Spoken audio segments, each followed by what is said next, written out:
오늘도 우리가 연이어서 야곱의 이야기를 해보려고 합니다. 아브라함의 이야기도 우리가 나눴고 이삭의 이야기도 나눴지만 왠지 모르게 우리와 비슷한 습성을 가진 이 야곱의 이야기는 더욱더 마음에 다가오고 뭔가 정감을 느끼는 것 같다는 생각을 이 야곱에 관한 이야기를 여러분과 나누면 나눌수록 그런 생각이 드는데요. 오늘은 야곱이 자기 형 에서로부터 장자권을 속여가지고 훔쳐서 도망을 가게 된다는 것을 우리가 이야기를 나눴어요.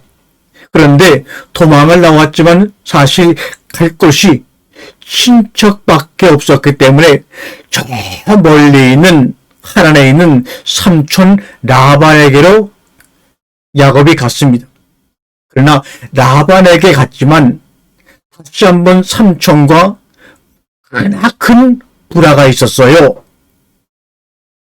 20년 동안 떠돌이 생활을 하다가 삼촌의 집에서 어려운 생활을 다 겪다가 결국은 견디다 못해 이제는 야곱이 자신의 삶을 되돌리고 싶어서 자신의 삶에서 진정 중요한 것을 찾고 싶어서 하나님을 만나고 싶어서 여기서 우리가 하나님을 만난다고 하는 것은 진정한 나를 발견하는 것이요 진정한 자신을 회복하는 겁니다. 하나님을 만나기 전까지는요 우리는 진정한 자신을 만날 수도 없고 진정한 자신을 회복할 수 없다는 것을 여기서 말씀해 주고 있어요. 하나님을 만난 사람과 만나지 않은 사람을 그러면 어떻게 구별할 수 있을까요? 그 사람이 자신이 되어야 할 인간이 된 사람은 하나님과 만난 사람들이고 그리고 하나님의 사람들이에요. 그러나 자신이 이 짧은 인생을 살면서 자신이 해야 될 임무를 모르는 것은 인생이란 무대에 올라와서 자신의 배역을 모르는 것과 마찬가지입니다. 배우가 자신의 인생 무대에서 자신의 역할을 모른다면 자신뿐만 아니라 자신이 속한 공동체 전체 작품을 망치게 되지 않습니까? 그러니까 제일 중요한 건 자기 자신을 온전히 아는 거예요.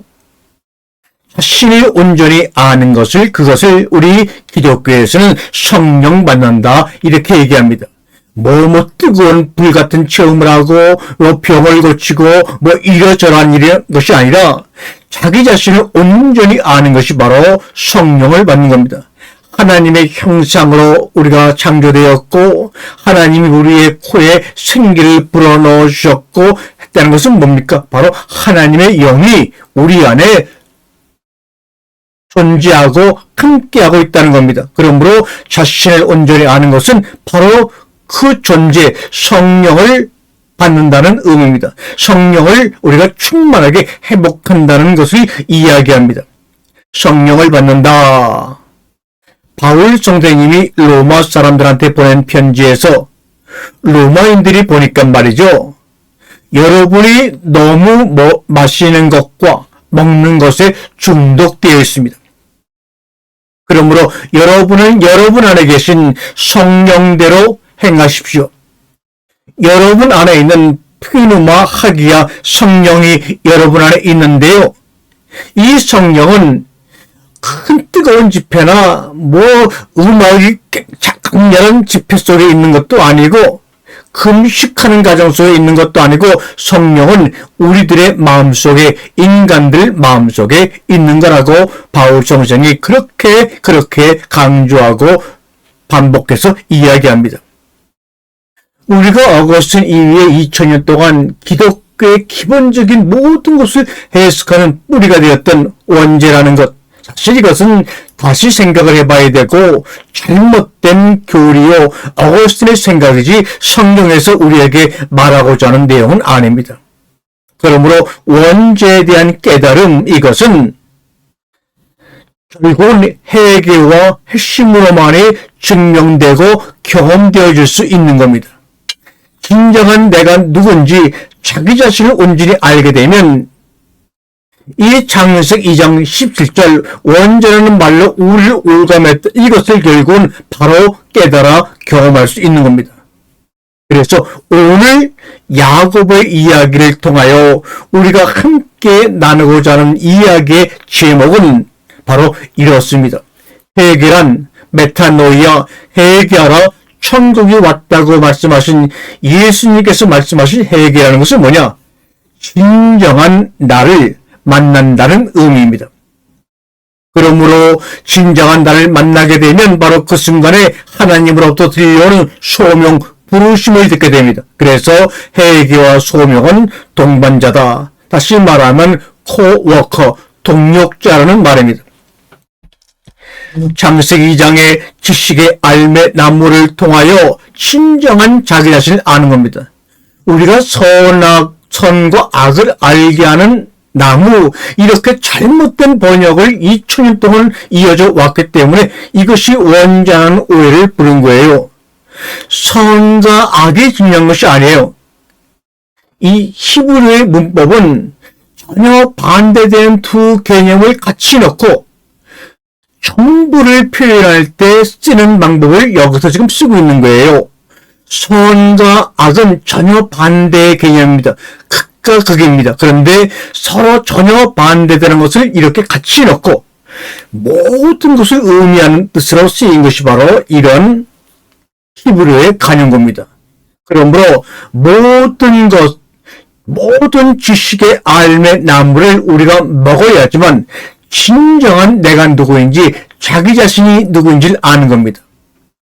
자기 자신이 누구인지 알 때 바로 회개라는 것이 이루어지고, 그러므로 하나님의 부르심을 듣고 내가 날마다 헌신하며 희생하며 죽는 무트타무트, 죽고 죽으려는 하나님의 말씀이 우리의 삶 가운데 실현되는 겁니다. 성령을 만나 우리가 거듭납니다. 그것을 각성이라고도 하고 깨달음이라고도 하죠.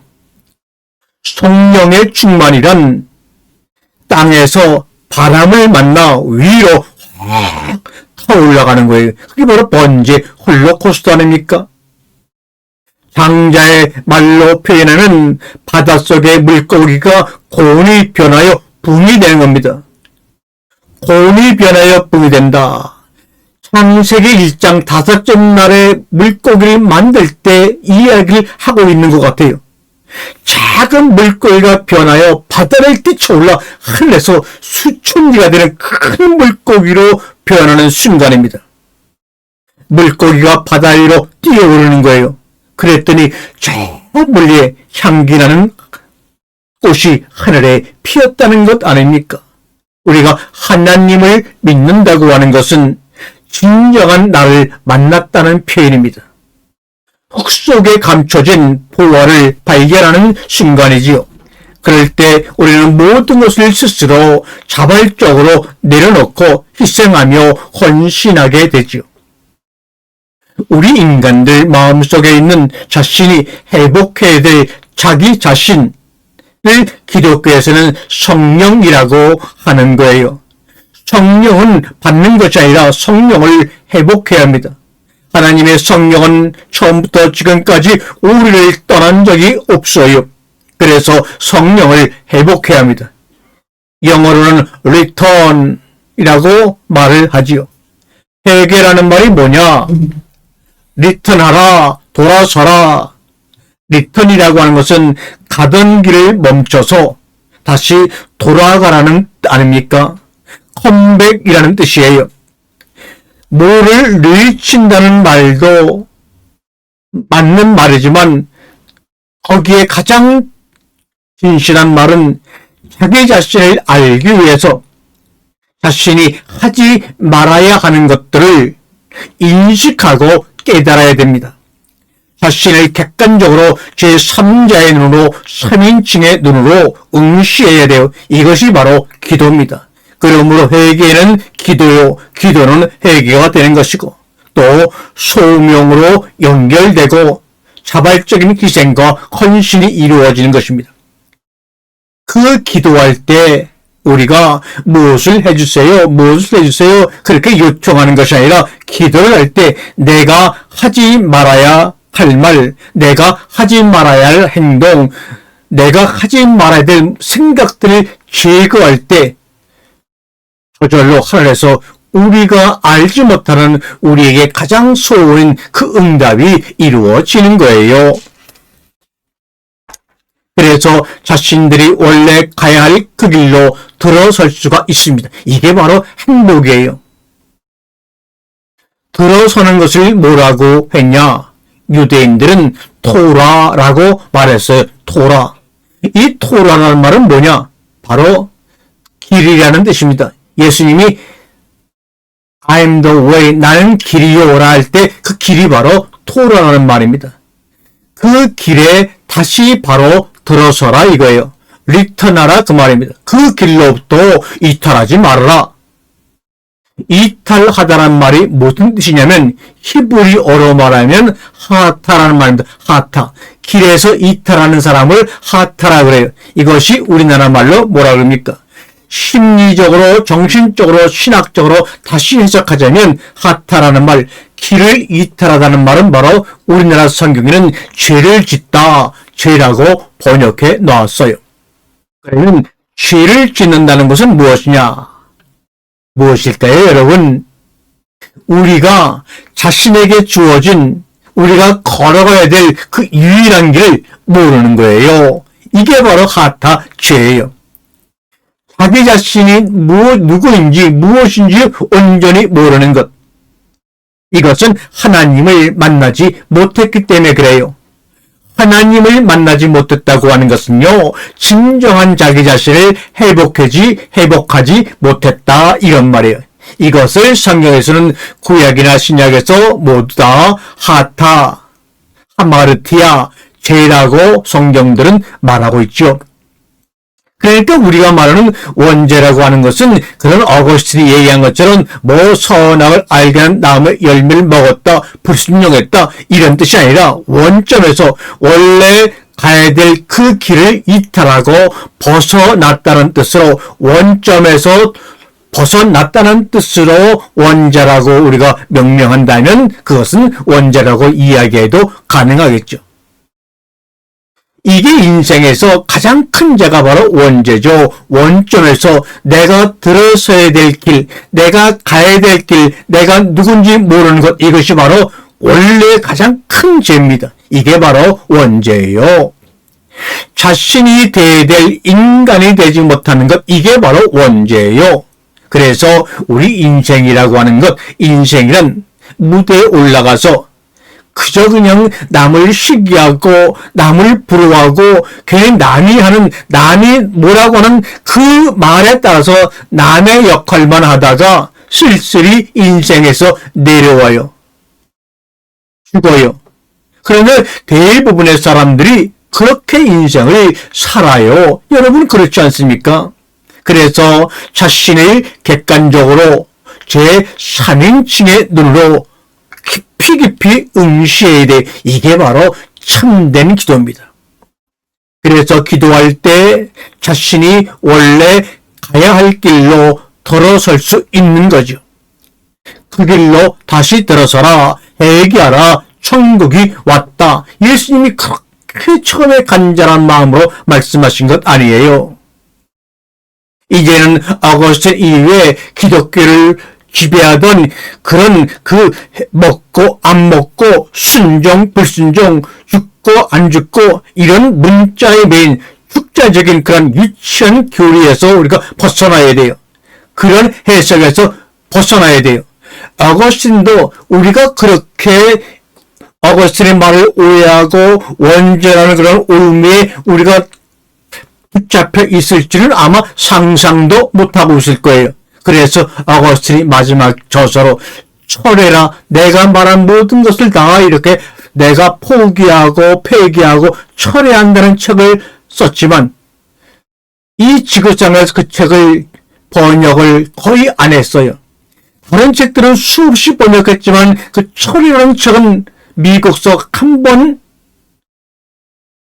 수십 년 전에 번역한 적이 있는데 우리나라에는 그것을 번역한 적이 없어요. 그래서 어거스틴의 철이라는 책, 어거스틴이 내가 이런 말한 거 포기합니다. 잘못했으면 됐든 그런 제2의 고백론이 되는 이 책을 번역을 아무도 안 했어요. 그래서 제가 작년에 어거스틴의 철을 본격적으로 번역해서 세상에 우리나라에 내놓았어요. 아마 궁금한 분들은 저에게 연락하시면 책을 구매하실 수가 있습니다. 자신의 역할을 안다. 자신의 역할을 알 수 있다. 그러면요, 누구든지 할 거 없이 내가 목숨을 바칠 수가 있는 거예요. 한다 해갖고 목숨을 바칠 수 있는 게 아니잖아요. 목숨을 내가 바칠 때 죽고 죽으려 이 말이 내 삶의 실현이 될 때 나에게 뭐가 오는지 아세요? 내가 해야 될 사명, 목을 알 수가 있는 거예요. 인생의 목과 목숨은 같은 거예요. 내가 해야 될 사명과 나의 목과 목숨은 같은 거예요. 그래서 한글도 목숨 또 목이라고 했을 거예요. 목이라고 하는 것은 여러분 각자가 해야 할 유일한 한 가지예요. 그거 하세요. 그거 하세요. 그거 하는 것이 인생의 최고의 뭔지 아세요? 행복이거든요. 그러기 위해서 내가 하루 동안 정해진 장소와 시간에 어떻게 하느냐라는 것이 중요해요. 홀로 있어야 돼요. 이 시간이 가장 거룩한 홀로 있는 시간, 그 시간을 우리가 성경에서 뭐라 그러냐? 안식일이라고 그래요. 시간은 놔두면 그냥 습관적으로 흘러가요. 그 흘러가는 시간을 정지시키는 거예요. 붙잡아 놓는 거예요. 그래서 그날은 평상시에 하던 일을 안 하는 거예요. 그래서 흔히 번역되는 영어 단어 샤바스는 사바트라는 히브리어에서 왔는데 바로 샤바트는 안식이라는 뜻이 되지만 동사로 말하면 샤바트는 안 하다 이런 말이에요. 이거를 명사로 말해서 안식일이다 이렇게 성경은 번역한 거예요. 사람들은 일생 동안 하던 일을 계속해서 날마다 똑같이 반복하며 살다가 죽거든요. 이것이 습관이 되고 이것이 중독이 되는 거예요. 그런데 중독이 되려면 자기가 무엇을 매일 똑같이 반복하는 것이 있다는 것을 스스로 모르고 거기에 빠져버려요. 습관이 돼서 자기가 그 일을 하는지도 몰라요. 왜 그렇게 반복하는지는 더욱더 몰라요. 대부분 중독된 삶을 살고 있어요. 그래서 오늘 나에게 주어진 2025년도 이 시간이 유일한 영원한 지금이라는 걸 깨닫지를 못해요. 그래서 항상 과거에만 붙잡혀 살아요. 과거 어느 학교에 나왔냐? 누구를 아느냐? 군대 갔다 왔느냐? 내 집안은 어떤 집안이냐? 이 사람들을 만나면 50년, 60년 전 고향의 이야기들만 하다가 결국은 술 한잔 먹고 싸움으로 끝나요. 그렇지 않으면 너는 지금 뭘 하고 있느냐? 이런 얘기들만 하고 있어요. 지금 당신이 해야 될 일을 알고 있으니까, 그래서 지금 집중하기 위해서 우리가 날마다 기도하고 성경을 보고 훈련을 받고 실현해야 될 것이 뭐냐? 이겁니다. 이 훈련은 홀로 하는 거예요. 광야에서 하나님을 만나기 위해서 홀로 말씀을 읽고 기도하는 거예요. 그런데 야곱이 일생을 자신과 남을 속이면서 살아왔잖아요. 오죽하면 그 이름이 발뒤꿈치, 사기치는 자 야곱이었겠어요. 발뒤꿈치, 이 말은 다른 사람의 뒤통수를 치는 사람, 자기 오죽하면 자기 형을 속일 뿐만 아니라 자기 아버지까지도 속이는 그래서 사기를 쳐서 축복권이라는 재산권을, 장자권을 획득했지만 그는 결국은 속임수로 부를 축적한 거예요. 그러다가 그의 영혼이 갈급하니까, 그의 영혼에 알지 못하는 갈급함이 막 부글부글 끓어오니까, 그래서 베델에서 층계 사다리를 보았지만 인생의 변화가 별로 없었어요. 삼촌 라반을 찾아가도 그동안 자기가 살아왔던 것 같은 똑같은 불안을 일으킵니다. 그래서 자신이 이제 온전한 자기 자신을 찾기 위해서 자신의 가장 약점, 취약한 심리적인, 영적인 취약점이 사람마다 분명히 있어요. 그것이 바로 자기형 에서를 만나는 거예요. 야곱의 가장 약점과 단점과 두려움은 바로 자기형을 만나는 거예요. 이게 바로 야곱의 트라우마 아닙니까? 인간이 홀로 있을 때 자신의 취약점을 발견하고 그 취약점을 극복할 수 있어요. 홀로 있지 않고 다른 사람과 무리에 휩싸여 있으면 자신이 끝까지 누구인지 몰라요. 그 사람의 취약점이 여러분 취약점으로 끝나는 게 아니에요. 홀로 앉아 말씀을 묵상하고 기도하는 광야가 나의 삶 속에 있다면 바로 그 사람의 가장 트라우마, 취약점이 그 사람의 축복이 되고 장점이 됩니다. 오늘 그것이 바로 야곱의 이야기입니다. 우리 모두가 자신의 취약점을 알고 불안해하고 절망해하는 것이 아니라 여러분의 친절 광야에서 홀로 자신의 취약점을 발견하고 안다면 그것이 바로 자신을 변모시키는 굳건한 도약의 발판이 된다고 하나님이 말씀하세요.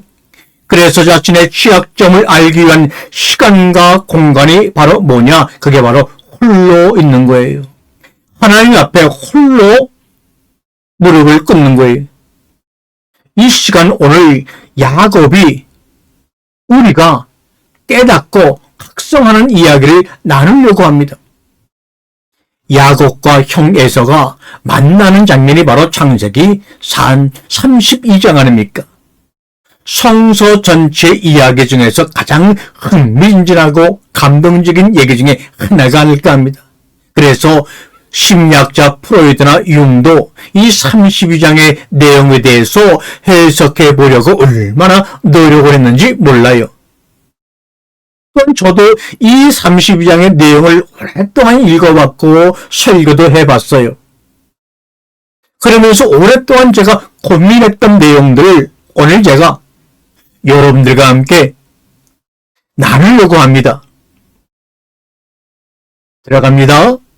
종들이 와서 지금 형 에서가 아니 든든한 장정 400명하고 당신 야곱을 만나러 오고 있다고 소식을 전해줍니다. 여러분 바로 그 장소가 약복강가인데 이거는 요르단에 있는 아주 돌로 이루어진 풀한폭이 없는 돌산이에요. 흑벽돌 돌산 가운데 약복강이라는 조그만 시내가 쭉 흘러가고 있어요. 거기서 야곱은 다른 사람들을 다 강을 건네보내고 혼자만 남은 거예요. 어쩌면 홀로 있기 위한 것인지도 모르지만 사실은 에서를 만나기 두려운 마음에 트라우마 때문에 남아있는 건지도 몰라요. 지금 야곱은 홀로 남아서 자신의 수십 년의 인생을 돌아본 거겠죠. 돌산의 그 약복강 근처에 저 멀리에서는 하는 늑대 울음소리가 나고 하늘의 별들과 달만이 야곱을 쳐다보고 있는데 야곱이 자신의 인생을 돌아보니까 너무나 후회가 많은 거예요. 내가 이대로 살다가 내가 예상치도 못한 시간에 죽겠구나. 아니야, 이렇게 살 수는 없어. 지금이라도 진정한 나, 하나님의 형상대로 하나님의 생기를 부어 넣어준 그 진정한 나를 회복해야 되겠다.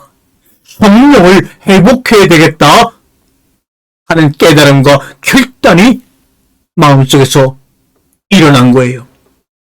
진정한 나와 에서가 야곱의 자기 자신이라고 하는 진정한 야곱과 만나지 않고서는 자기 영과의 화해도 불가능하다는 사실을 깨달은 거예요. 진정한 나를 만나지 못하면 나의 사랑하는 영, 내가 속였던 영 에서와도 화해할 수가 없겠구나. 여러분이 누구를 용서하고 화해하고 용서를 빌기 위해서 먼저 해야 될 일이 있어요. 여러분 자신과 먼저 화해해야 돼요. 자신을 만나야 한다는 말입니다. 인생을 살면서 외로움은 다른 사람의 동행이 매우 그립지만 할 수 없이 혼자 있는 게 외로움이에요. 언제든지 누군가가 전화가 오면 뛰쳐나갈 자세가 된 것이 외로움이에요. 근데 아무도 불러주지 않는 그걸 외로움이라 그래요. 그러나 여기서 홀로 고독이라고 하는 것은 그런 외로움과는 전혀 다릅니다. 그러면 홀로 있는 것, 고독은 뭐냐? 자기가 자신을 발견하기 위해서 의도적으로 시간과 공간을 만든 하나님의 선물이에요. 제가 광야로 나갑니다. 야곱이 광야로 나갑니다. 저는 인생을 의도적으로 섬세하게 살고 싶어서 광야로 나아가는 겁니다. 내가 죽을 때 내가 이것을 깨닫지 못하고 바로 살지 못한 것을 후회하지 않기 위해서 앞으로 들어갑니다. 그게 바로 레바도 홀로 고독이라는 말이에요. 홀로 있을 때만이 이제 진정한 자신과 마주하게 되죠. 그때 누가 등장하느냐? 창세기 32장 24절에 보게 되면 어떤 사람이 등장해요. 거기는 한 사람, 이시라고 했죠. 천사가 아니에요. 이시라는 것이 한 인간이, 한 사람이 등장하여 해가 돋을 때까지, 새벽빛이 나올 때까지, 영영이 들 때까지, 태양이 떠올 때까지, 새벽이 들 때까지 이시 한 인간이 그와 함께 있었다 이거예요. 그러면 그 홀로 동이 들 때까지 함께 있었던 이것은 어떤 인간이에요? 아니 돌밖에 없는 사막 한복판, 어두컴컴한 밤에 사막 한복판에 한 사람이 있을 리가 없잖아요. 여기에 성서에서도 여기는 마락, 이 마락이라는 말이 히브리어로 천사란 말인데 이 천사란 말이 없어요. 그런데 이 한 사람이 나중에는 뭐라고 32장에 나와요. 엘로힘, 하나님이라는 대명사로 하나님의 이름으로 창세기 32장 20절에 바뀌어서 나와요. 그 한 사람이 바로 하나님이었어요. 우리 예전에도 그런 거 있었잖아요. 28장에 보면 이것도 만락인데 천사인데 한 사람이라고 했다가 이게 한 사람이래요. 그 한 사람이 그와 함께 있었어요. 뭐라고 있었어요? 거기서도 말하기 한 사람으로 있다가 천사로 하나님으로 그 옆에 있었다는 것이 나오죠. 태양이 틀 때까지, 동이 틀 때까지라는 이 구절은 사실은 매우 중요한 구절이에요. 왜냐하면 야곱의 창세기 28장에 어떤 일이 있었습니까? 한번 기억해 보실래요? 어느 한 곳에 이르러 엄청난 비전을 보았죠. 왜? 거기서 잠을 잘 수밖에 없었어요. 왜요? 해가 저물어서. 태양이 저물어서 너무나 어둡기 때문에 그 돌산을 더 이상 갈 수가 없어서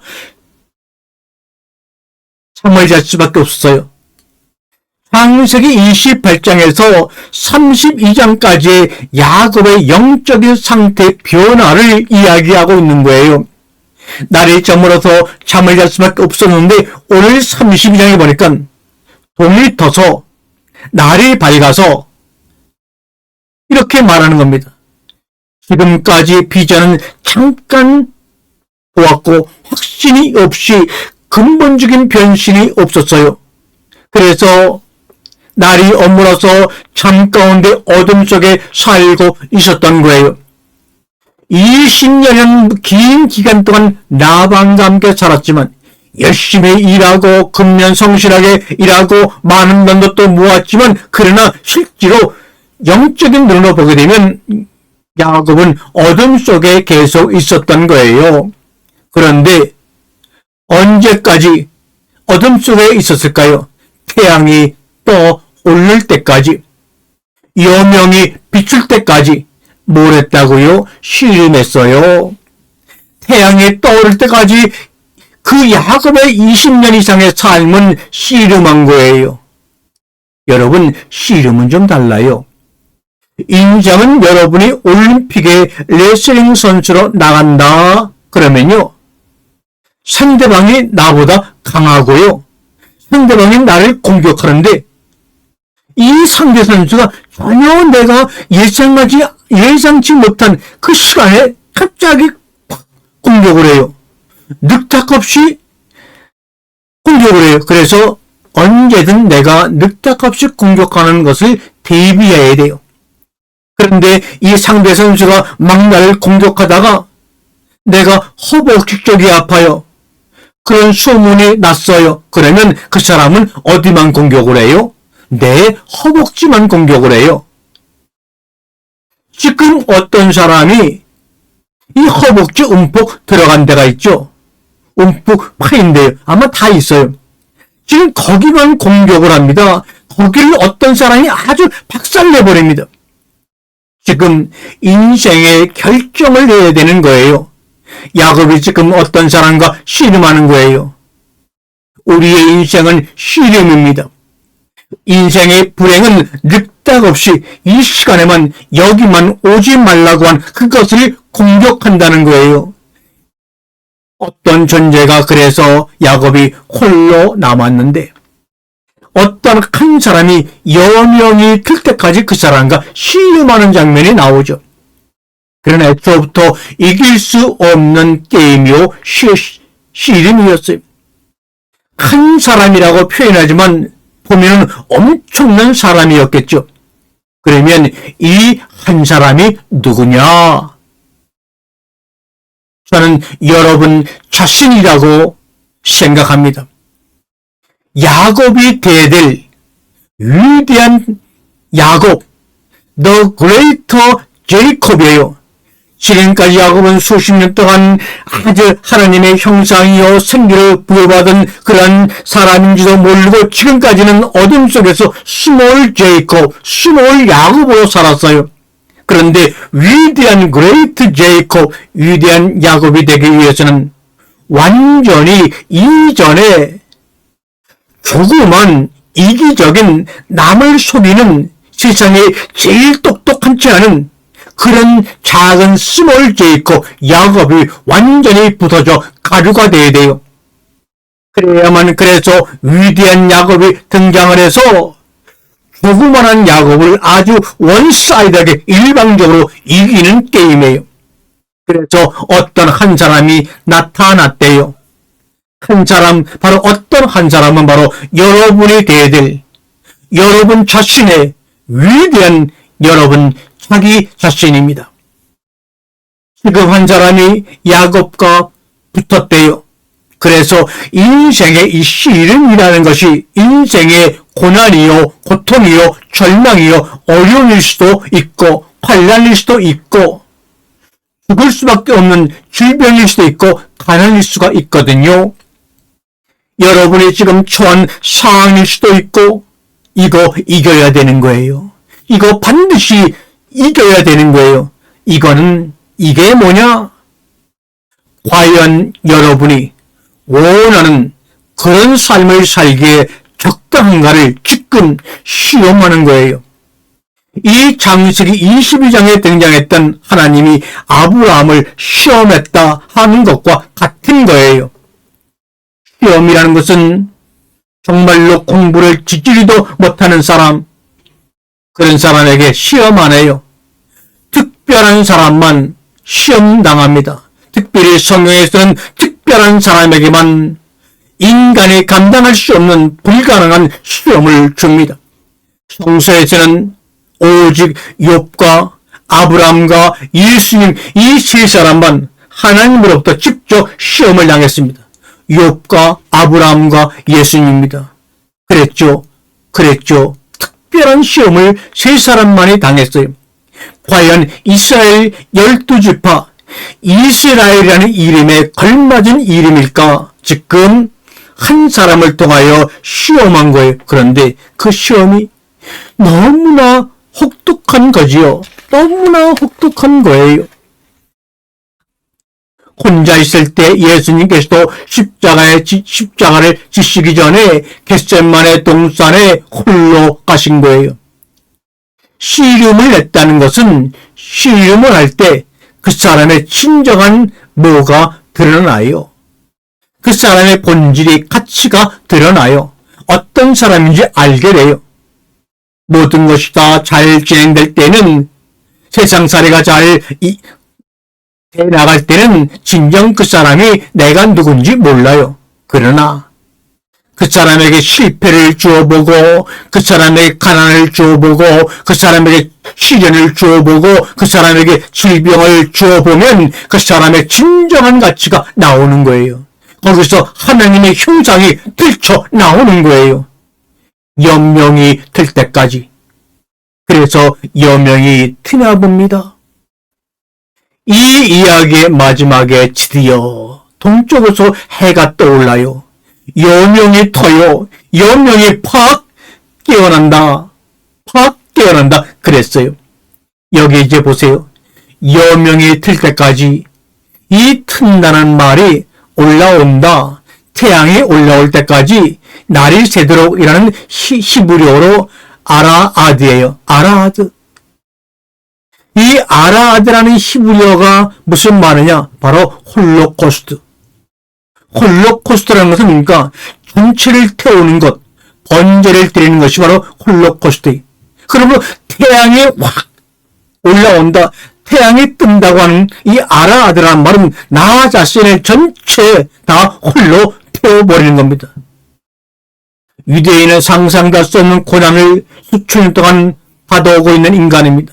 인류입니다. 그래서 홀로코스트라는 비극의 장소가 있었고 러시아에서는 프레움이라고 하는 엄청난 학살이 있지 않았습니까? 이것을 아라라고 했거든요. 태양이 올라갈 때까지.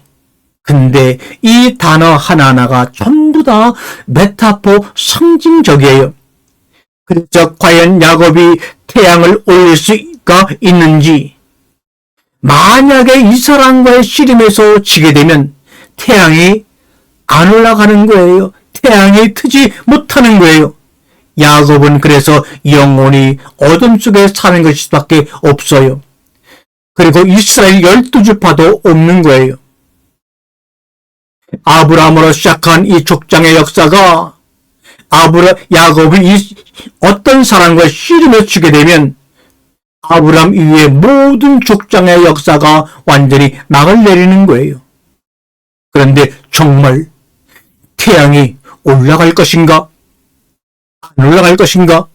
지금 누구에게 달렸어요? 야곱한테 달린 거예요. 여러분한테 달린 거예요. 여러분도 아침에 태양을 올리는 의식의 의례가 여러분의 삶 가운데 날마다 있으면 얼마나 좋겠어요. 내가 이것 안 하면 태양이 안 올라간다고 작정하시면 좋겠어요. 여러분이 그런 거룩한 습관을 홀로 만들어야 돼요. 그건 언제 가느냐? 홀로 여러분의 집에서, 여러분이 정한 장소에서, 여러분이 정한 시간을 내서 그걸 하시면 돼요. 그럼 여러분을 통하여 어둠가운데 살았던 나의 삶이, 우리 모두의 삶이 태양이 틈으로 말미암아 시작되는 거예요. 그러면 아침마다 여러분의 태양을 견인할 수가 있지요. 32장 25절에 자기가 야곱을 이기지 못함을 보고 그가 야곱의 허벅지 관자를 치매 야곱의 허벅지가 그 사람과 씨름할 때 어긋난지라 부서졌다는 말이에요. 오늘 본문에서만 보면 그 어떤 사람이 누구인지 잘 몰라요. 그 사람이 그를 이기지 못하자 이거는 그 낯선 사람이 야곱을 이기지 못하자 야곱의 넓적다리 움푹 파인 것을 내리쳤다고 나옵니다. 허벅지를 쳤다. 이게 허벅지를 펼쳐야지만 사람들이 두 발로 걸을 수가 있는 거거든요. 그러니까 인간이 네 발로 사적 보행하다. 이적 보행이 되는 인간이 되는 것은 허벅지가 아주 단단하게 펴졌기 때문이에요. 그래서 이적 두 발로 걸어간다는 것은 뭐냐? 내가 이제 내 눈앞에 있는 이익만 보는 것이 아니라 저 가야 될 것을 15도 위를 보고 가는 존재. 이게 뭐냐면 바로 이게 사람 안드로포 인간이에요. 그리스 사람들이 인간을 안드로포스라고 했잖아요. 그럼 이 안드로포스란 말이 무슨 말이냐? 눈을 들고 거기를 향하여 가는 존재가 바로 안드로포, 그리스 말로 사람이라는 말이에요. 다시 말하면 이제는 자기 이익에 몰두해 땅만 보는 시선에서 위를 향한 시선이 달라지는 거예요. 시선이. 그래서 이 허벅지가 인간을 이적 보행하게 하는 인간의 가장 중요한 부분이 바로 다리 부분이기 때문에 그 어떤 사람이 다리를 친 거예요. 우리가 걷다 보니까 신화적으로 우리가 걸으면서 카프, 바로 허벅지의 한도뼈를 카프라고 그러죠. 카프하고 상처받는 부분이 움푹 파인 곳이 있잖아요. 여러분이 한번 만져보세요. 그걸 그리스어로 카프라고 하는데 우리는 한도뼈라고 번역이 됐죠. 손에도 움푹 파인, 손에 움푹 파인 것도 카프고요. 발바닥 밑에 움푹 파인 것도 카프라고 합니다. 여기서는 허벅지에 움푹 파인 거, 이 카프가 뭐냐? 바로 인간의 야곱의 가장 약한 취약점이에요. 트라우마예요. 아까도 말한 그 사람이 그 야곱의 트라우마를 건들고 취약점을 친 거예요. 다른 데를 쳤으면 좀 좋겠는데 다른 데 절대로 안 건들고 안 쳐요. 여러분에게 시험이 올 때는 여러분의 가장 취약한 부분을, 여러분의 가장 약한 부분을 건들고 치게 되어 있어요. 그러니 더욱더 아프고 절망하죠. 왜? 취약한 부분으로부터 여러분이 부활할 수 있기 때문에 가장 취약한 부분을 치는 거예요. 이길 수 있기 때문에. 그래서 그 사람이 왜 야곱을 이기지 못하느냐? 그 이유는 야곱이 홀로 있어서 자신의 삶, 자신을 보고 눈물을 흘리고 내가 이제는 누에 꽃이 아니라 하늘을 나는 나비가 돼야 되겠다고 결심했기 때문에 세상에 그 어떤 사람도, 천사도, 간절한 사람은 절대로 못 이겨요. 그러자 그의 취약한 부분을 치는 거죠. 사람이 자신의 약점을 인정하고 그것을 발판으로 삼으면 되거든요. 그게 바로 파워, 힘이거든요. 물러서지 않으면 돼요. 여러분의 삶에 있어서도 여러분의 취약점이 여러분의 강점이 됩니다. 이걸 이기면 여러분 완전히 틀바꿈할 수 있어요. 다시 말하면 메타모포시스, 변화, 변신이 일어날 수가 있어요. 완전히 탈피를 하고 새로운 존재로 태어날 수가 있거든요. 그래서 거기를 내려친 거예요. 야곱이 그 사람과 씨름하는 동안 넓적다리 움푹 파인 한도뼈가 탈구되었다. 뼈가 이그러진 거예요. 탈구됐다. 뼈가 이그러졌다는 것은 뭐냐? 이전에 흔히 하던 일을 안 하게 되었다. 못하게 되었다. 이 말입니다. 이전에 습관적으로 가던 장소를 안 가게 됐다는 거예요. 이게 바로 dislocation, 어긋남, 탈구입니다. 그래서 이전과는 이제 달라요. 그래서 쩔뚝쩔뚝거려요. 왜 이전과는 다르고 오래된 자아가 살해됐기 때문에 오래된 나의 자아를 죽여야지만 십자가에 달려야지만 부활할 수가 있는 거예요. 그래서 그 어떤 사람이 탈구시킨 거예요. 그러니까 얼마나 야곱이 간절한지 알겠죠. 너무 간절한 거예요.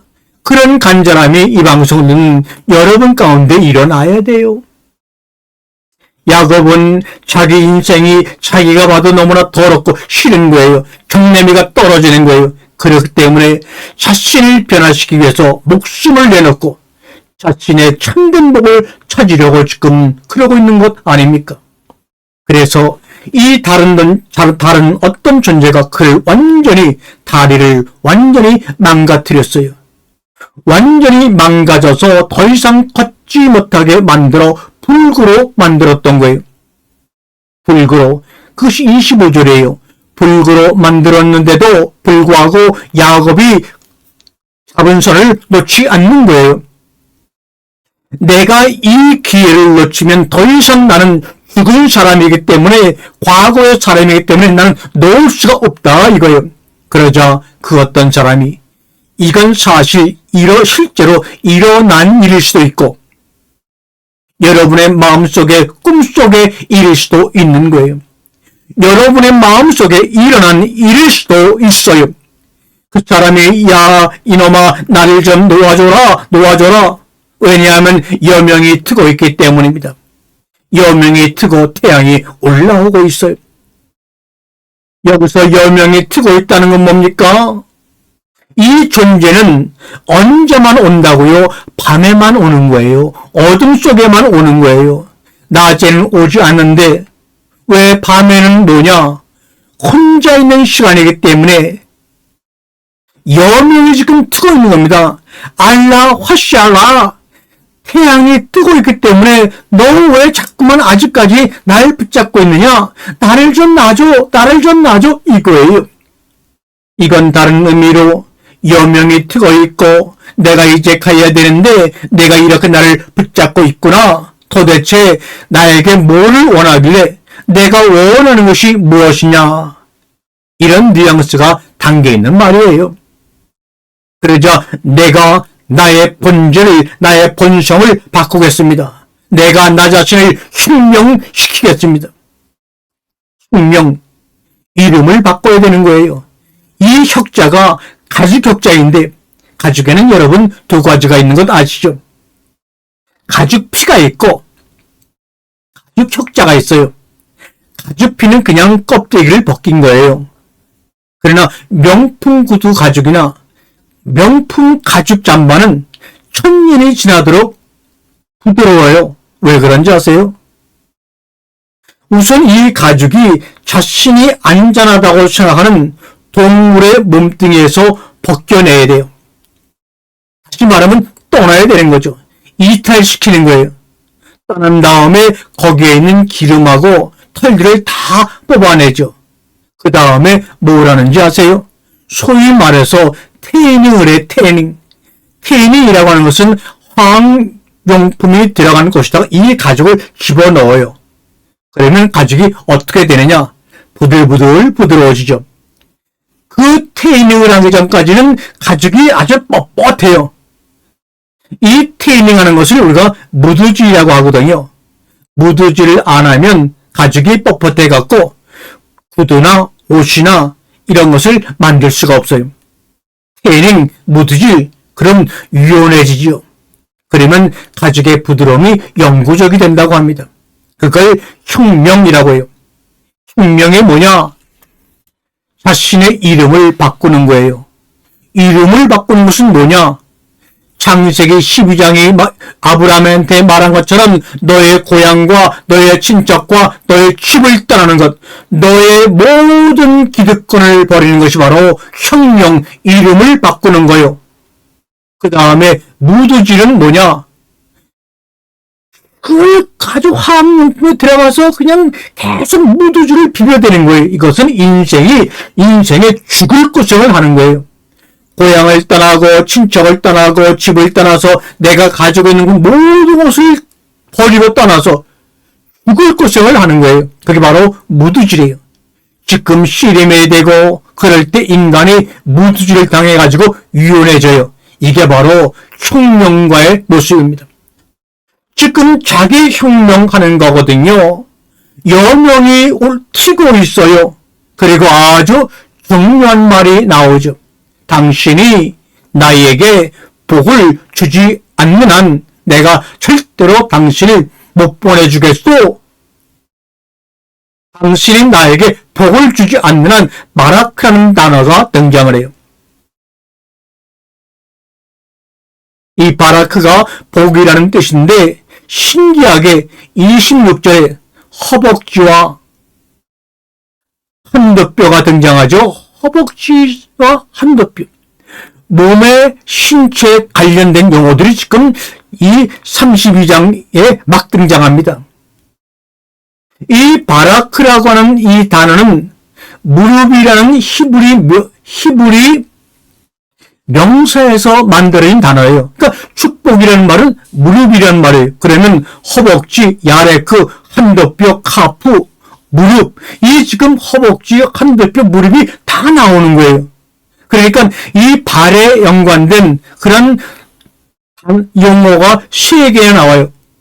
한도뼈가 나오고요. 허벅지가 나오고요. 지금 무릎이 등장을 해요. 당신이 나에게 복을 주지 않는 한, 축복하지 않는 한 내가 이것을 놓지 못하겠다는 거예요. 이 바라크라는 단어가 축복이기도 하지만 저주라는 말로도 사용되잖아요. 보세요. 복이 저주래요. 저주가 복이래요. 우리 인생에 있어서 꼭 저주 같은데 복이래요. 인생에 있어 너무 어려운 것 같은데 이것이 쉬움이래요. 인생의 불행이 행복이 되기도 한대요. 이 복이라는 단어, 바라크라는 단어는 우리가 아는 행복과 불행을 넘어선 단어예요. 행복과 불행을 초월한 단어예요. 뭐가 행복합니까? 이걸 우리 K-팝의 선두주자인 BTS가 작은 자들 위한 시라는 그 노래 첫 구절에 나와요. 뭐가 행복합니까? Tell me, 나에게 말해주세요. 이런 노래가 있잖아요. 도대체 뭐가 행복합니까? 라고 BTS가 전 세계 사람들에게 지금 묻고 있는 거예요. 그들의 팬인 아이들에게 지금 던지고 있는 거예요. 뭐가 행복합니까? 오늘 창세기 야곱의 이야기를 듣고 있는 사람들에게 지금 하나님이 던지는 거예요. 도대체 뭐가 행복하냐? 그런데 이게 다 사람마다 다 달라요. 어떤 사람은 혼자 여행 가는 게 행복하다. 어떤 사람은 돈 많은 게 행복하다. 어떤 사람은 건강한 게 행복하다. 어떤 사람은 멋지게 생긴 것이 행복하다. 어떤 사람은 골방에서 혼자 성경 읽고 묵상하는 게 행복하다. 100명에게 물어보면 100명이 다 달라요. 그래서 성경은 말하는 거예요. 진정한 행복은 뭐냐? 진정한 행복은 뭐냐? 이 말이죠. 이것은 나 자신이 기꺼이 무릎을 꿇고 순복할 수 있는, 복종할 수 있는 유일한 가치가 바로 행복복이에요. 여러분, 우리가 인생을 살면서 여러분이 스스로 자발적으로 나의 모든 목숨을 바쳐도 아깝지 않는 궁극의 자신만의 가치, 그것이 바로 복, 바라크예요.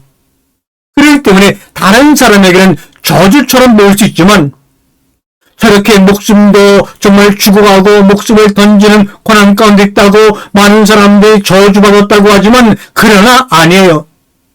내 스스로 내 모든 것을 목숨을 바쳐도 아깝지 않은 궁극의 자신만의 가치를 발견했기 때문에 본인은 너무나 기쁘고 축복으로 알고 감사하는 거예요. 그러니까 지금까지 야곱이 형 에서를 등쳐서 재산을 다 탈취하고 장자권을 빼앗고 이렇게 살아오지 않았습니까? 지금 야곱은 지금까지 자신의 행복을 형의 재산 장자권으로 봤어요. 아니면 자기의 아내 라헬로 봤어요. 그런데 지금은 완벽히 달라졌죠. 지금 야곱이 원하는 것은 뭐예요? 내가 기꺼이 모든 걸 바칠 수 있는 유일한 가치, 그거 하나만 알려주세요. 그거 내가 하겠습니다. 막힌 것 아닙니까? 이 복이라는 말이 바라크하고 무릎이라는 단어에서 파생되었다고 누누이 말씀드려요. 그러니까 히브리 원문에서는 많은 추상적인 단어들이 사실은 물질적으로 구체적인 의미를 가진 단어에서 다 만들어졌어요. 바라크가 무엇이냐, 축복이 무엇이냐. 그러면 어떤 대형교회에서 말하는 것처럼 3박자 축복이에요, 5박자 축복이에요. 사업이 잘 되고 건강하고 자식이 좋은 데 가는 게 복이다. 거기에 현혹돼서 수많은 사람들이 예수님 믿는다고 몰려든 것 같지만 그게 복일 수 있지요. 그런데 그게 바로 저주일 수도 있다는 데에 문제가 있고 함정이 있는 거예요. 돈을 많이 벌었더니 가족이, 부인이 예뻐 보이질 않아요. 자식을 좋은 대학, 서울대학 보냈더니 자기가 똑똑한 줄 알고 자기를 무시해요. 건강을 하더니 건강을 과신했더니 건강을 잊어버리고 말았어요. 그러니까 우리가 아는 세상의 복이라는 것이 돈을 많이 가진 사람들이 행복할 것 같지만 돈을 가졌더니 더 많은 돈을 갖고 싶어서 쉼이 없어요. 그래서 이 세상에 있는 행복이라는 건 바로 제로섬이에요. 제로섬. 항상 나보다 돈이 더 많은 사람이 있고 항상 나보다 권력이 더 많은 사람이 있고 항상 나보다 똑똑한 사람이 더 많이 있다는 거예요.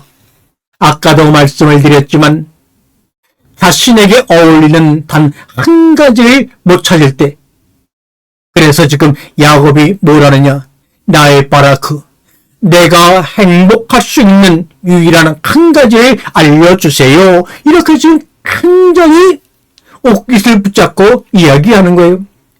여러분, 인생은 자신만의 복, 복종하고 순복할 수 있는 한 가지를 찾는 과정이라는 거지요. 그게 바로 깨달음이에요. 깨달음. 그 깨달음이 나의 임무가 되고 이게 나의 뭐가 되느냐? 의무가 되고 사명이 되는 거예요. 이전까지는 노동이었는데 내가 하던 일이 나의 임무가 되고 나의 사명이 되고 소명이 되면서 내가 해야 될 유일한 임무가 있다, 이겁니다. 노동이 사명으로 바뀌어요. 의무로 바뀌어요. 기쁨으로 바뀌어요. 감사로 바뀌는 겁니다. 어떤 사람이 이 대답을 듣고 너무너무나 놀란 거예요. 이놈 정말 이 보통이 아닌 놈이네. 야무진 놈이네. 근데 사실은 아까도 말씀드렸지만 야곱과 또 다른 야곱, 작은 야곱, 스몰 야곱과 그레이트 야곱이, 위대한 야곱이 지금 서로 마음속에서 말하고 있는 거거든요. 그랬더니 그레이트 야곱이 조그마한 야곱한테, 과거의 야곱한테, 지금 과거의 야곱이 뭐냐? 내가 위대한 내 자신이 되고 싶다. 이렇게 지금 작은 야곱이, 과거의 야곱이 말하고 있는 거예요. 인간을 위대하게 하는 것은 그 사람이 해야 될 한 가지를 아는 거예요. 참으로 단순하고 심플하지 않아요? 이게 깨달음이고 깨우침이에요. 이게 바로 awakening이에요. awakening, 깨어나는 거예요. 계속 잠만 자니까 그래서 나는 이제 내 그런 가치를 알고 싶습니다. 죽고 죽으리라 무트타무트 아닙니까? 지금 그랬더니 그 얘기를 듣고 있던 위대한 야곱이 27절에 위대한 야곱이 조그마한 야곱한테 말합니다. 이거예요. 그 사람이 그에게 말한 거예요. 뭐라고 했어요? What is your name? 마 쉐메카. 내 이름이 뭐냐 물어봐요. 그랬더니 이르되 야곱입니다. 넌 누구냐? 우리가 누굽니까? 라고 말했을 때 여러분 뭐라고 대답하실 것 같아요? 여러분 Who are you? 하면 나는 가르치는 사람입니다. 나는 사장입니다. 나는 주부입니다. 나는 한국 사람입니다. 한국 사람이 정말 너냐? 그거 아닌 것 같아요. 가르치는 일이 정말 너냐? 그것도 아닌 것 같아요. Who are you? 너는 누구냐? 물어본 거예요. 정체성을 물어봤는데 그때 야곱이 자신이라고 말하죠. 그전에는 작은 야곱은 어머니 리브가와 짜고 다른 사람으로부터 주어진, 그래서 상대방을 속이려고 한 페르소나 가면이 자기라 그랬어요. 지금까지는 다른 사람이 시킨, 리브가가 시킨, 라반이 시킨 배역이 자기인 줄만 알고 살아왔어요. 그래서 엄마가 시키는 대로 거짓말로 나는 장손입니다 라고 말했어요. 그런데 이 시점에서 완전히 질문이 달라졌어요. Who are you? 너는 누구냐고 묻지를 않아요. 뭐라고 물어봤어요? Who가 아니라 마 쉐메카. What is your name? Who are you가 아니에요. What is your name? 마 쉐카, 너의 이름이 뭐냐고 물어봤어요. Who are you가 아니에요. 여기에 다시 뭐가 등장했어요? 이름이 등장했어요. 너의 이름이 뭐냐? 마 쉐메카. 이름이라는 것은 그 사람의 정체성, 그 사람이 추구하는 최고의 이상이 바로 이름인 거예요. 여러분이 추구하는, 여러분이 목숨을 걸 만한 가치, 그것이 바로 여러분의 이름이에요. 그럴 때 마 쉐메카 이렇게 말합니다. 노아의 아들이 3명이 있었다고 성경은 말하지 않습니까? 첫째 아들은 자신의 겉모습을 자랑했어요. 그래서 자기의 겉모습을 자랑한다고 해서 이름을 아름다운 야벳이라고 그랬죠. 바로 이 사람들이 서양 사람들인데, 서양 사람들은 19세기까지 자기를 야벳 족속이라고 스스로 불렀어요. 또 한 사람은 얼굴이 검게 그을린 존재 가나안 사람. 그 당시 이집트 사람들이 가나안까지 와서 그 사람들을 시커먼 사람들 함이라고 했어요. 함조. 그리고 마지막은 뭐냐? 항상 이 사람들은 어느 한 곳에 궁뎅이를 대고 앉아있지를 못해요. 항상 돌아다니고 있어요. 정착하는 것이 없기 때문에 이 사람들한테 중요한 것은 자신의 이름이 중요해요. 그래서 자신의 이름을, 그 민족의 이름을 셈이라고 해요. 이 셈이라는 단어 자체가 이름이라는 뜻도 되고 역사라는 뜻도 되고 명사라는 뜻도 되고 그렇게 번역이 되거든요. 그래서 너 이름이 가지고 있는, 네가 추구하는 너의 현재 상태가 뭐냐? 이것이 바로 마쉐메카. What is your name이에요. What is your name? 그렇게 한 어떤 사람이 물었더니 이전까지 뭐라 그랬어요? 이전에 이삭이 물을 때는 나는 에서입니다 라고 거짓말로 말했는데 이제서야 비로소 자기 자신을 말해요. 뭐라 그래요? 야곱, 야곱, 발뒤꿈치입니다. 이 야곱이 이전까지는 한 번도 자신을 야곱이라고 말한 적이 없어요. 나는 장손이다, 큰아들이다고 말했어요. 똑같은 구절에서 야곱이라고 그러지 않냐고 늘 장자권을 받은 에서라고 했죠. 처음으로 어떤 사람의 질문에 What is your name? 마쉐메카라는 질문에 처음으로 나는 발뒤꿈치 같은 지렁이 같은 존재라고 못난 자신을 고백하게 되었죠. 이게 뭡니까? 회개라는 거예요.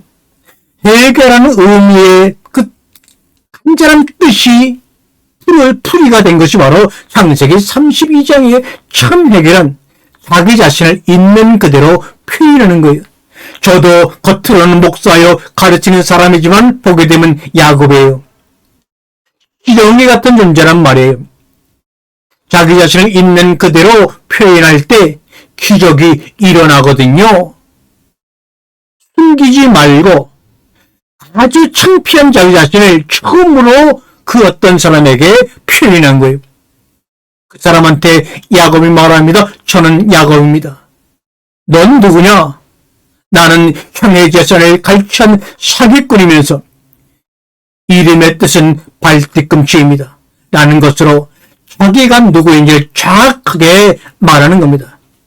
여러분, 이 세상의 최고의 지혜로운 자, 최고의 지식은 뭔지 아세요? 자기 자신을 아는 것이 최고의 지식이에요. 소크라테스가 어느 날 이 델피 신전에 갔더니 아테네에서 제일 똑똑한 사람이 소크라테스라고 그러더라. 이렇게 얘기합니다. 그래서 그 친구가 이 아테네의 수많은 철학자들과 소피스트들이 있는데 어떻게 소크라테스야 내가 가장 똑똑하냐? 그러자 소크라테스가 내가 아는 건 하나밖에 없어 이놈아. 내가 알지 못한다는 사실을 아는 이 아테네에서 유일한 인간이야. 이게 바로 철학이 시작된 본점입니다. 여기서도 뭐라 그래요? 내가 못난이다 그 말이죠. 소크라테스가.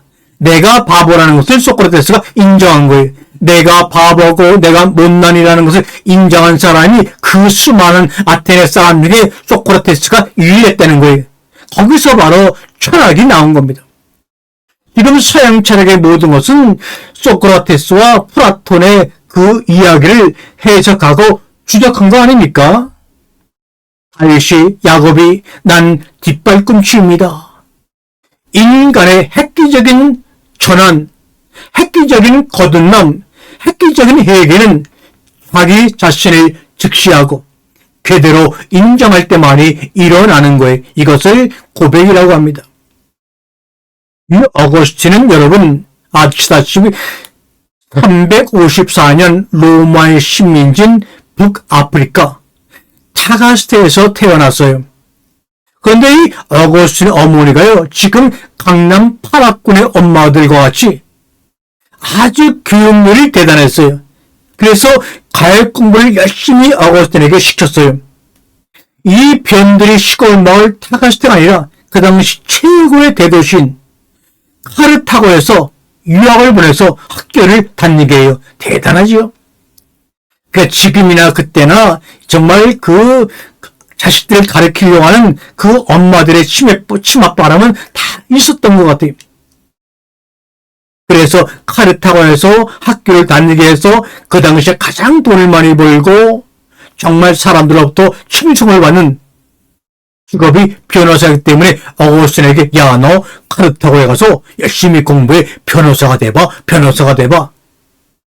또 수사학을 공부해서 말 잘하는 법을 사람들에게 가르쳐줘봐. 그래서 맨 처음에 카르타고에 와서 어거스틴이 수사학을 공부하죠. 그 당시 이 로마 제국 3, 4기 때는요, 로마 제국 전체를 장악한 최고의, 지금으로 말하면 유대인과 같은 최고의 부자들이 있었어요. 그 사람들이 바로 이란 출신의 마니키안, 마니교를 믿는 사람들이 바로 그 당시 로마 제국의 모든 경제권을 쥐고 있었어요. 이 사람들이 모든 상권을 장악한 무역상들이었어요. 그래서 이 사람들이 북아프리카에서부터 그리스, 로마까지 모든 상권을 장악하고 있었거든요. 그런데 여러분 아시다시피 어거스틴이 처음에는 마니교의 절실한 신자였어요.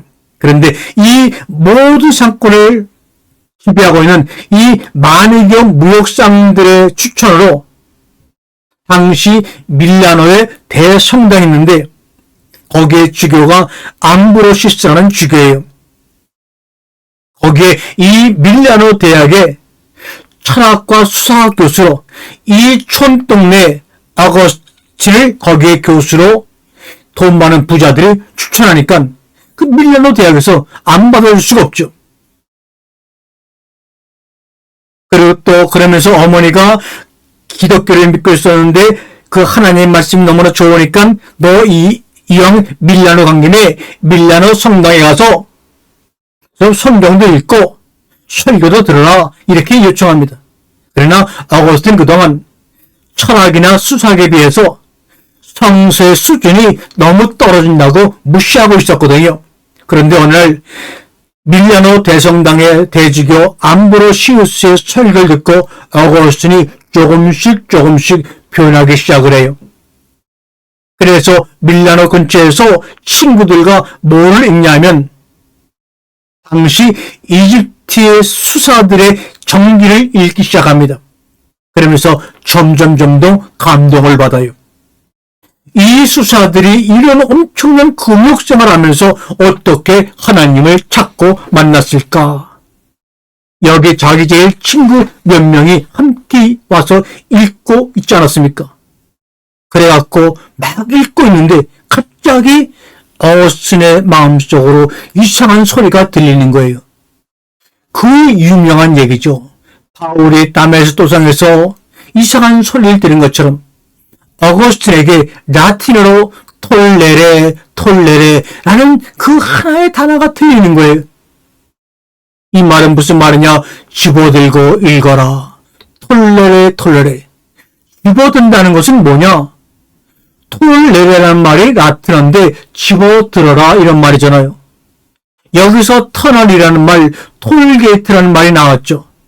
톨게이트를 지나갈 때는 뭔가를 지불해야 되는 거예요. 이 톨레레, 집어들다라는 라틴어 톨레레는 네가 어거스틴아 너의 가장 소중한 것을 얻기 위해서 나머지를 좀 버릴 때 집어들 수가 있잖아요. 내가 뭔가를 집어들려고 그러면 이 손에 이미 쥐고 있던 것을 내버려야지만 집어들 수 있는 거예요. 이 레게르는 읽다라는 말인데 레게르 읽다라는 뜻이 바로 뭐냐? 선택하다는 말이에요. 그러니까 뭔가를 읽기 위해서는 내가 선택을 해야 돼요.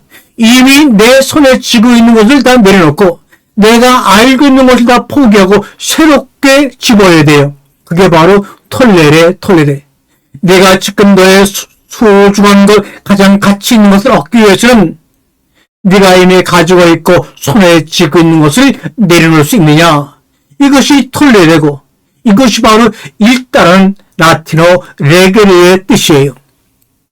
어거스틴이 성경책 가운데 로마서 13장 13절과 14절 말씀에서 마음이 멎었다고 하지요. 그 말씀을 읽고 어거스틴이 그 자리에서 해결을 하였습니다. 그러니까 마음속에서 들은 거예요. 그게 그 유명한 어거스틴의 회심 사건이잖아요. 그래서 오늘날의 서양 그리스도가 시작되었습니다. 그걸 듣는 거죠. 톨레레. 집어들어라. 집어들어야지만 레게르 읽을 수가 있거든요. 집어들기 위해서는 이미 내가 쥐고 있는 거, 갖고 있는 것을 포기해야지만 소중한 것을 다시 얻고 집을 수가 있잖아요. 그게 바로 레게르, 읽는다는 뜻이에요. 너 이름이 뭐냐 했더니 야곱입니다 라고 말하는 감추고 싶은 자기와 수십 년 동안 남도 모르고 자기도 모르게 감추고 있던 그 자기와 마주하고 고백할 때 기적이 일어나요. 변화가 일어납니다. 그러자 그 사람이 말합니다. 28절에 내 이름은 더 이상 야곱이 아니야. 이스라엘이다 라고 말합니다. 더 이상 야곱이 아니래요. 이스라엘이라는 엄청난 이름을 지금 줬어요. 왜냐하면 내가 하나님과 사람과 씨름하여 이겼기 때문입니다. 그러니까 지금 야곱이라는 이름이 이제 이스라엘이 되어 이스라엘, 엘은 하나님이란 뜻이고 이스라엘이라는 말은 이겼다는 말이에요. 이겼다는 말과 하나님이라는 말이 합쳐져서 이스라엘이라는 말이 만들어진 거예요. 하나님을 이긴 자가 돼요. 하나님이라는 것이 어떤 존재입니까? 갑자기 등장해서 자기와 밤새도록 씨름한 자신의 허벅지가 움푹 파이도록 부순 존재가 하나님 아닙니까? 그걸 하나님이라고 합니다. 여러분의 인생이 어느 날 나타나서 여러분의 가장 필요한 허벅지를 팍 부수는 존재, 절망스럽게 만드는 존재, 그런데 그 존재가 바로 오늘 본문에서 하나님이라고 합니다. 낯선 자를, 그래서 야곱이 이스라엘이 된 과정이 여기다 나와 있는 거예요. 홀로 있었고요. 씨름하였고요. 그리고 절대로 놓지 않았고요. 자신의 몸이 부서지도록 자신이 누구인지 알고 싶었을 때 이스라엘, 하나님도 졌다는 거예요. 하나님이 졌다 이거예요. 29절에 야곱이 당신의 이름이 제발 무엇인지 알려주세요. 이제 이스라엘이라는 새 이름을 받고 나니까 야곱이 이제 그 어떤 사람을 향해, 하나님을 향해 당신의 이름을 제발 플리즈 알려주세요 그랬어요. 그러니까 나의 이름을 묻는 이 짓이 무엇이냐, 내 이름을 묻는 이 짓이 무엇이냐, 이런 뜻이에요. 그리고 거기에서 그를 축복하였다. 축복하였다는 것은 야곱에게 인생에서 이제부터 해야 될 일을 알려주었다 이 말입니다. 이때 무엇이 생기느냐? 이제 야곱이 자기 형 에서를 만날 담대함과 힘이 생긴 겁니다. 그리고 야곱은 그 장수 이름을 브니엘이라고 했어요. 브니엘이란 단어 중에서 엘은 하나님이고 페노는 얼굴이라는 말이에요. 브니엘, 하나님의 얼굴이라고 그 장소 이름을 야곱이 지었어요. 그는 속으로 내가 하나님의 얼굴과 얼굴을 맞대었지만, 내가 하나님의 얼굴을 보았고 하나님이 나같이 부족한 자 얼굴을 보았지만 내 생명이 보존되었구나 라고 고백하는 거예요. 하나님이 나의 영혼을 구원해 주었기 때문에 내 생명이 보존되었구나, 그런 거예요. 그것이 하나님과 얼굴을 맞대었지만 내가 죽지 않았다 이거예요. 그랬더니 31절에 그가 브니엘을 지날 때 해가 환하게 도졌고, 브니엘, 하나님과 어떤 존재와 같이 씨름한 그 브니엘을 지날 때 뭐가 그렇다고요? 환하게 동쪽에서 해가 떠올랐다 얘기합니다. 28장에서는 해가 졌다고 그랬지요. 그런데 이제 32장에서는 해가 비로소 떠오른 거예요. 32장에 해가 떠오르면 이제 자기 행위를, 언행을 자기 스스로 볼 수 있는 능력이 생겼다는 것을 이야기합니다. 비록 그는 엉덩이가 어긋남으로 평생을 쩔뚝거리며 걸었을 거예요. 이건 뭐냐? 평생 동안 엉덩이를 쩔뚝거리며 걸었다. 비록 하나님이 엉덩이를 쳐서 쩔뚝거리겠지만 이름도 바꿔주신 판에 좀 엉덩이의 뼈를 고쳐서 그냥 당당하게 걷게 만드시지 왜 평생을 엉덩이를 쩔뚝거리며 걷게 만들었을까? 이건 뭐냐? 과거의 자신이 망가지고 부서지고 새로운 인간이 되었는데, 망가진 과거의 모습, 사도 바울이 말하는 자기 몸의 가시를 자신의 몸에 지니고 살았다 라는 것을 늘 기억하라는 얘기예요. 이거를 우리가 스티그마라고 해서, 이 스티그마라는 것이 그 사람이 지니고 있는 추억적인 모습이에요. 예수님의 스티그마는 바로 십자가의 죽음이 스티그마입니다. 이것이 왜 우리에게, 야곱에게 필요하냐? 내가 더 이상 과거로 돌아가지 않기 위해서 쩔뚝거리는 것은 뭐냐? 과거의 자신을 상징하는 거예요. 32절은 이제 이스라엘 후대에 쓰인 거예요. 그 당시 사건 속에서 쓰인 것이 아니라 32절의 말씀은 아주 오랜 뒤에 쓰인 거예요.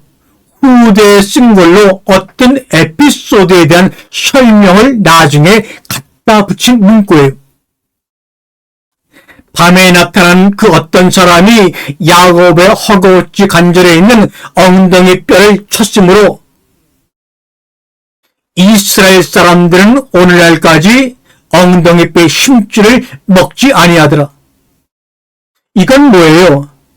성소에 일어난 사건과 성소가 쓰여진 연대가 같지 않다는 것을 여기서 얘기하는 거죠.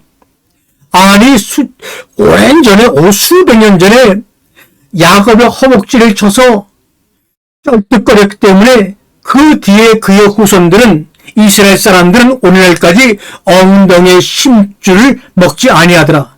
이거는 성소의 사건과 기록된 연대가 훨씬 다르다는 것을 성경 스스로가 우리에게 얘기하고 있는 거죠.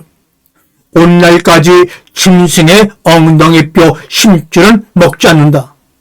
그리고 그 다음 33절 그렇게 되니까 야곱이 자신과 화해를 하게 되니까 이제 비로소 눈을 들어 위를 보게 돼요. 창세기 22장 때 그랬잖아요. 아브라함과 이삭이 3일 만에 뭐라고요?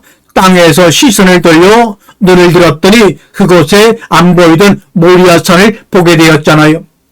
지금 33장 1절에 야곱이 고개를 들으니 기경을 하면 그의 눈을 들었더니 에서가 장정 400명을 거느리고 앞으로 오고 있어요.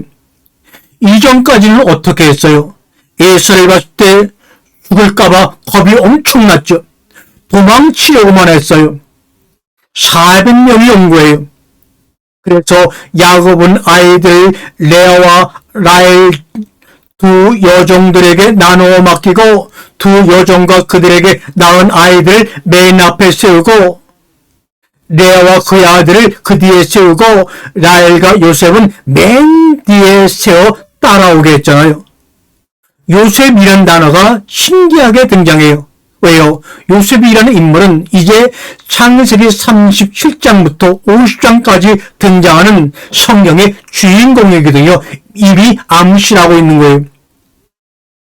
야곱은 맨 앞에 나가서 형에게 가까이 가면서 7번씩이나 땅에 엎드려 형에게 전하였어요. 이전까지는 형과 마주할 용기가 전혀 없었어요. 그러나 약복 시냇가에서 자기 자신과 만남을 통해서 이제 형 에서를 당대하게 두려움 없이 만나는 거예요. 그러자 기적이 일어났어요. 자기를 죽이러 오던 형이 장정 400명이나 데리고 왔던 에서가 막 달려와서 야곱을 끌어안고 엉엉 우는 거예요. 신약 성경의 탕자의 비유에 등장하는 아버지가 집 나갔던 둘째 아들이 집으로 돌아왔을 때 달려가서 목을 끌어안고 운 것처럼 두 팔을 벌려 야곱의 목을 끌어안고 입을 맞추고 비비고 함께 울었어요. 박하라는 말이 울었다는 말이에요.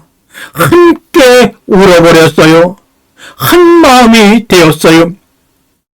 많은 재산을 갖고 왔죠. 그랬더니 이 재산을 에서에게 주려고 했더니 에서가 뭐라고요? 야 이놈아 나도 부자인데 너의 이 많은 재산 필요 없어.